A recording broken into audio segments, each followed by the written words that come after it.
won't none!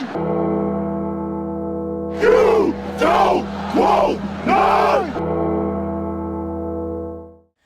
What's going on, Tar Heel Nation? It is your favorite North Carolinian, Russ the Tar Heel. And in this episode, we are going to discuss the 6-1, number 17 North Carolina Tar Heels defending the Dome again in their ACC opener against the 4-2 Florida State Seminoles, December 2nd, 2 p.m. on the ACC network. Both teams are coming out of the ACC-SEC Challenge, where the Heels started fast. They were able to hold off a late Tennessee push, 100-92, and the Noles lost a close one to Georgia, 68-66. Crazy thing about that game is that Florida State had a 17-point lead with like 6.5 minutes left. They blew that 17-point lead, and they lost to the Dogs. But before we get into the nuts and bolts of this game, let's look at FSU's body of work aside from the Georgia game thus far. FSU opened their season with a 94-67 win over Kennesaw State and Central Michigan. Yes, both by the exact same score. Before losing to Florida, getting obliterated by Florida, 89-68.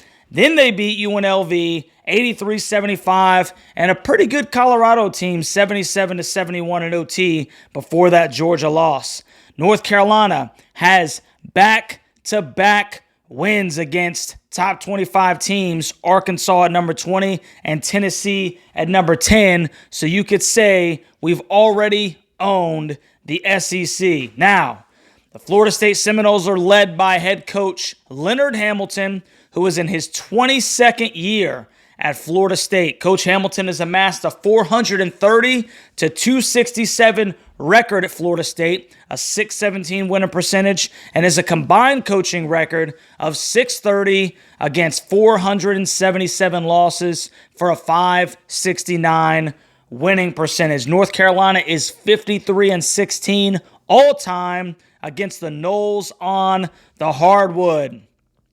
The Florida State Seminoles' leading scorer is 6'5", 195-pound senior guard Darren Green Jr., who is averaging 14.5 points per game and 2.5 rebounds. He's shooting 41.4% from the field and 38.1% from three. He's a shooter that goes straight up and down, and he's got a fairly quick release, so you really got to check Darren Green Jr. Here's the caveat to that. In the 3 away games that Green has played in, he's only shooting 29% from the field, 27.8% from three, and averaging 10.7 points per game when he's not playing at home. So there has been a little drop-off, if you will, away from tally. FSU's leading rebounder and assist man is 6'7" junior forward Jameer Watkins, who is averaging 13 points per game, 5.8 rebounds, and 3.8 assists. He's their leading rebounder and assist guy. He's shooting 46.6% from the field and 29.4% from three. In the 3 games that he's played on the road, his field goal percentage goes up to 54.5%, and he's averaging 16.7 points per game, so Watkins seems to relish the away games. And now, for the 6-1 number 17 North Carolina Tar Heels, led by head coach Hubert Davis, who is now in his 3rd year as the head coach at UNC, amassing a 55-24 combined record, .696 winning percentage at Carolina. Their leading scorer, 180-pound senior guard R.J. Davis, who is averaging 19.4 points per game, which is good for 54th in the nation right now. 3.1 rebounds and 2.6 assists. He's shooting 43% from the field, 34.7% from three. He's also shooting an astounding 93.1% from the free throw line. And Elliot Cadeau's increasing minutes at point guard have done a wonder on RJ, as he's truly been able to become the scorer that he is off the ball now that Cadeau seems to have possibly taken over the true point guard responsibilities. UNC's leading rebounder is 6'11", 240-pound senior forward Armando Bacot, who is averaging 16.7 points per game and 11.6 rebounds, which is good for fourth in the entire country. The garbage man returned to his true form against the number 10 Vols by scoring 22 points and collecting 11 boards. And UNC's leading assist man now is 6'1", 180-pound true freshman Elliot Cadeau, who is averaging 7.1 points per game, 1.4 rebounds, and 4.1 assists. And he completely took over the Tennessee game. The Vols' bigger guards were unable to stay in front of him, and he collected 10 assists and no turnovers. Those are insane numbers, especially for a true freshman point guard. Right now, he's averaging 4.1 assists to 1.3 turnovers, which is better than a 3-to-1 assist to turnover ratio. Those are great numbers.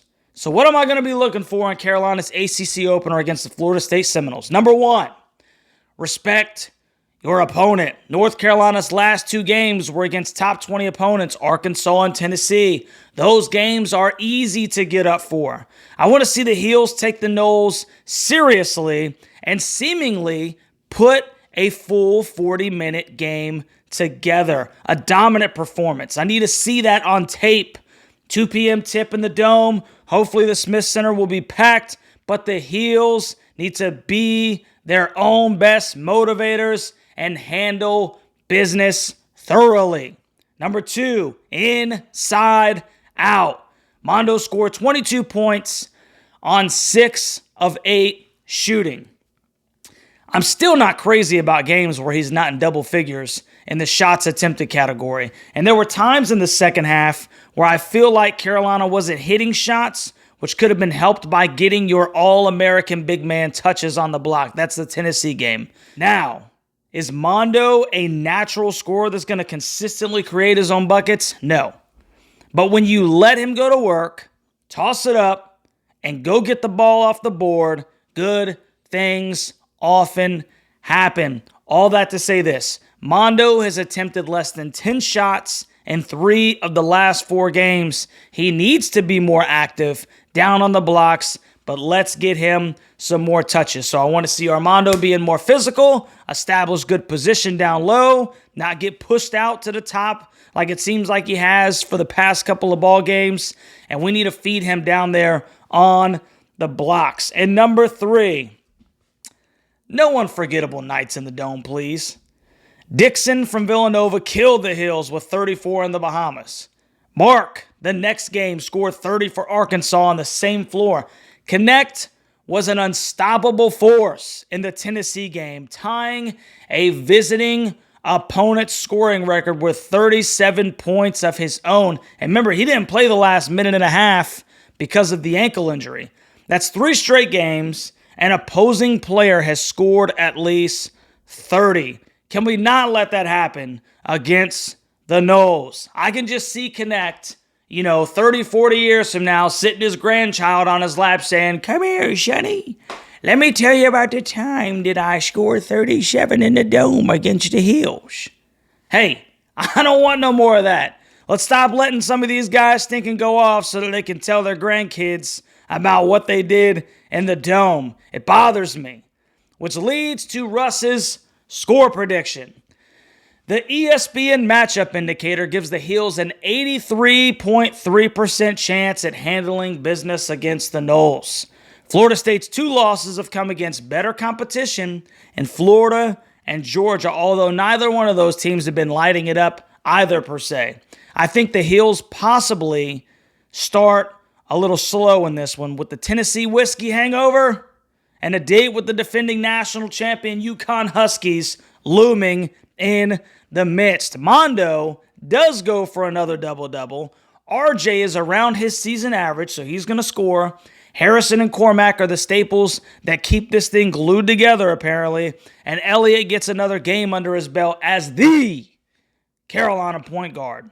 I'll take the Heels in this one, 82-68, to set up the monster matchup against the Huskies in Madison Square Garden.